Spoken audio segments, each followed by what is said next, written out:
Hello, out of this binary, it's Jill. Good morning. Today we are talking about post-genderism. So, all of us seem to have understood different things about post-genderism this week. So I wanted to cover specifically this article I found. It's called Post-Genderism Beyond the Gender Binary, and it's by George Dvorsky and James Hughes. And it's available online, the entire thing, so I'll link it below if you want to go read it, because it's interesting, but I have a few problems with it. So in this article, the two authors, George and James, posit that post-genderism is kind of the future that we're looking at because of the advancement of medical technologies, biotechnologies, that are being propelled forward by the transgender community, because we are the ones seeking to move beyond like the constraints of of the bodies that we're born in, I guess, and into what we want to be. This is a little hard to explain, but I'm going to do my best. What they're talking about goes even a little deeper than this, though, because they're actually talking about a change in human values. I like how they said this sentence, so let me find it and I'll read it to you.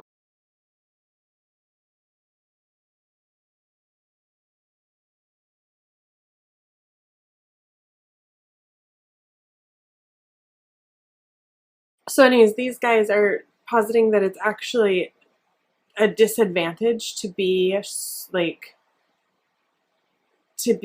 the extreme ends of the gender spectrum of like male and female, those extremes. They're saying that it's kind of like a disability because you don't have the benefits of the androgynous brain. Part of my problem with this theory is that it goes with like the extreme male brain theory, which has been used to say that like autism is a form of the extreme male brain. In this article, they're talking about how the extreme male brain and the extreme female brain, I want to put quotes around it all, are disabilities because the extreme male brain is not very, like, while it can do spatial reasoning really well and can like bulk up the body really well with muscle, not very emotionally intelligent, not very good at peacefully resolving conflict, whereas the female brain is super great at peacefully solving conflict, at emotional intelligence, at providing and like being more community mindset and less aggressive,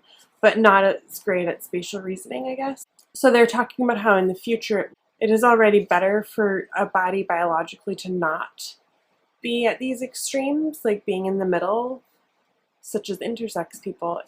They're saying is actually healthier for the brain, for the body, for the world, and that in the future it will be better. Society will move in the direction of everybody will be more androgynous, like instead of doing hormone replacement therapy, doing just changing up your gene structure so that your body produces naturally more testosterone or more estrogen, basically to like have all of us be more in the middle. And it's with the thought that that is a way that an egalitarian society can happen, because it wouldn't destroy gender.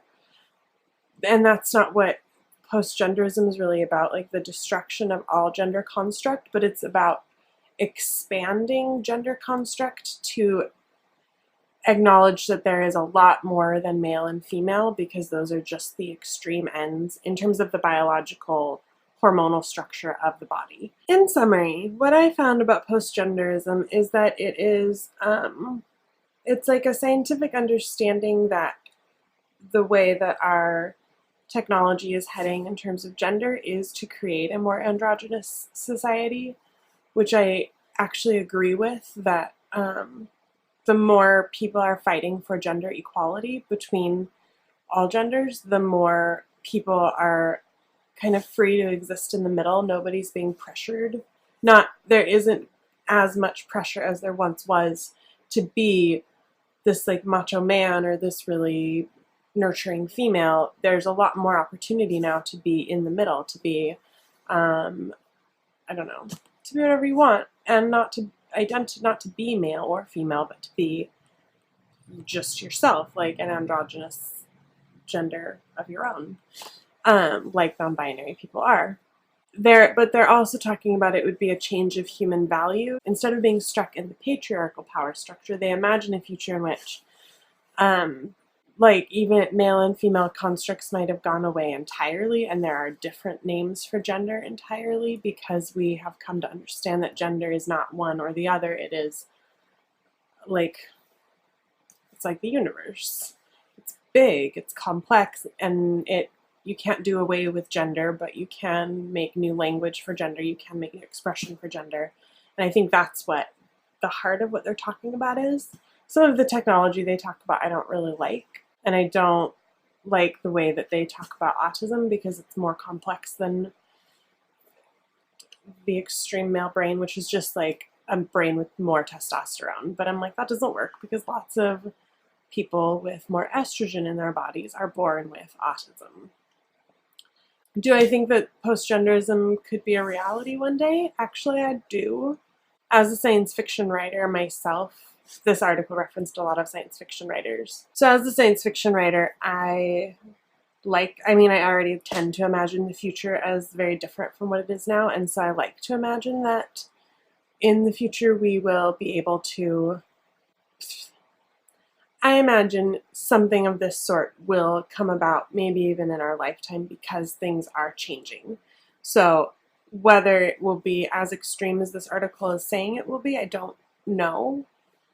But the technologies they talk about are real. The possibilities are real. It's more about the long-term social change and allowing that to take place and pushing it forward. And by existing as non-binary people, like, we are already making that future a reality in our present, because we are standing in the middle or standing outside of the binary entirely and saying we don't need to live with those two extreme options only. There are a lot of ways gender gets expressed and gender is experienced.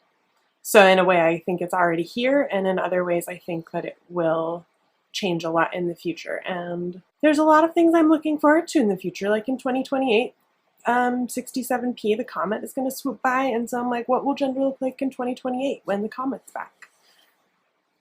Don't know, and I'm excited to see it. So that's it for me. If you guys have a different understanding of postgenderism, let me know in the comments. If you found other things interesting in that article or in what I said, let me know in the comments, and I'd love to talk more about this. I think it's a really interesting idea and really interesting developments in our medical technology and social constructs. We are still looking for new members. If you are 17 or older, please send us an application, and we are especially excited if you are assigned male at birth and or a person of color. We also are always excited to get more topic ideas, so if you have any suggestions for topics, please leave them in the comments below. Send them to us on Tumblr. That would be great. I'll talk to you guys next weekend. This is Jo for Out of This Binary. Bye!